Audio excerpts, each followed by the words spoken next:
بسم اللہ الرحمن الرحیم۔ السلام علیکم۔ کربلا کا مکمل واقعہ، قسط نمبر 10۔ پچھلی قسط میں حضرت امام کے بیٹوں محمد اور ابراہیم کو شہید کر دیا گیا۔ اب اس درندے کے ساتھ کیا ہوا یہ سنیں۔ ظالم حارث نے جن پسران مسلم کو شہید کر دیا تو ان کی لاشوں کو دریائے فرات پہ پھینک دیا اور سروں کو ایک بڑے تھیلے میں رکھ کر ابن زیاد کے سامنے پیش کیا۔ اس نے پوچھا، اس تھیلے میں کیا ہے؟ حارث نے کہا، انعام اکرام کی امید میں آپ کے دشمنوں کا سر کاٹ کر لایا ہوں۔ ابن زیاد نے کہا، میرے دشمن کون ہیں؟ جاؤ ان سروں کو صاف کر کے تشت میں رکھ کر میرے سامنے پیش کرو۔ حارث نے کہا، مسلم بن عقیل کے فرزند ہیں۔ ابن زیاد اتنا سنتے ہی غضبناک ہو گیا اور کہا، تجھ کو قتل کرنے کا حکم کس نے دیا تھا؟ کم بخت، میں نے یزید کو لکھا ہے کہ اگر حکم ہو تو میں انہیں آپ کے پاس زندہ روانہ کر دوں۔ اگر یزید نے زندہ بھیجنے کا حکم دیا تو پھر میں کیا کروں گا؟ تو ان کو زندہ میرے پاس کیوں نہیں لایا؟ حارث نے کہا، مجھے اندیشہ تھا کہ اہل شہر حملہ کر کے مجھ سے چھین لیں گے۔ ابن زیاد نے کہا، اگر تجھے چھین لینے کا ڈر تھا تو کسی محفوظ جگہ پر ان کو ٹھہرا کر مجھے اطلاع کر دیتا، میں خود منگوا لیتا۔ تو نے میرے حکم کے بغیر ان کو قتل کر دیا۔ پھر ابن زیاد نے مجمع میں نگاہ ڈالی اور ایک شخص جس کا نام مقاتل تھا، جو خاندان اہل نبوت کا دل و جان سے، اسے بلا کر کہا، اس شخص کو فرات کے کنارے لے جاؤ اور جہاں اس نے دونوں بچوں کو شہید کیا تھا وہیں اسے قتل کر دو، اور ان بچوں کا سر بھی ساتھ میں لیتے جا اور وہیں ڈال دے جہاں اس نے ان کے جسموں کو ڈالا تھا۔ مقاتل نے نہایت خوشی کا اظہار کیا اور اپنے ساتھیوں سے کہا، اگر عبید اللہ بن زیاد مجھے تمام بادشاہی دے دیتا تو مجھے اتنی خوشی حاصل نہ ہوتی جتنی اس مردود کو قتل کر کے حاصل ہوگی۔ پھر اس نے حکم دیا کہ اس کے ہاتھ پیچھے کی طرف باندھ کر ننگے سر کوفے کے بازاروں میں پھراتے ہوئے دریائے فرات کے پاس لے چلو۔ دریائے فرات کے پاس جب مقاتل اپنے ساتھیوں کے ساتھ پہنچے تو دیکھا کہ ایک لونڈی شہید پڑی ہوئی ہے اور ایک عورت زخمی حالت میں کرا رہی ہے۔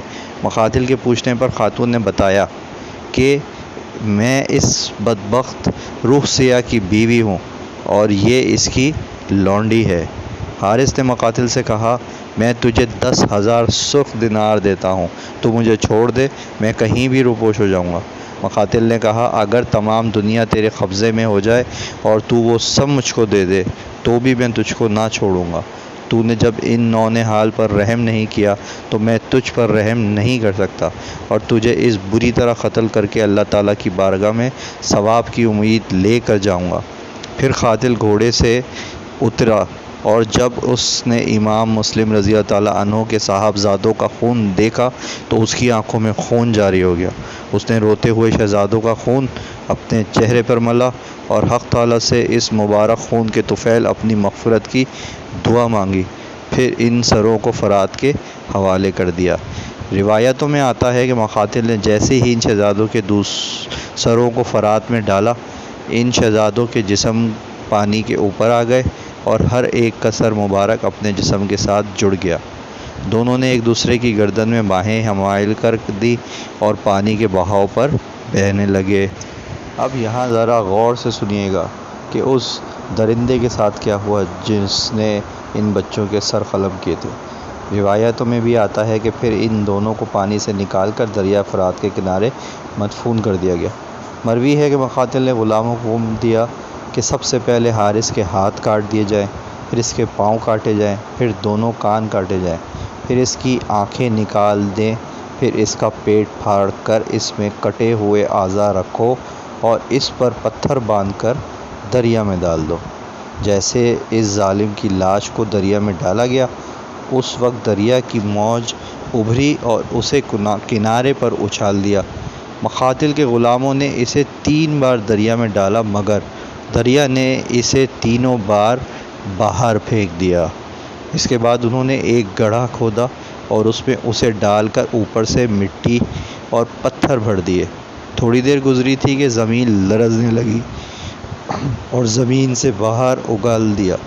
اس کے بعد وہ لوگ جنگل سے لکڑیاں لائے، اس میں اس خبیث ناری کو جلا دیا۔ بعد ازاں حارث کی لونڈی کو باب خزیمہ میں مدفون کیا گیا۔ قسط نمبر 10 کمپلیٹ ہوئی۔ اگر پچھلی قسط دیکھنی ہو تو ڈسکرپشن اور پلے لسٹ میں موجود ہے۔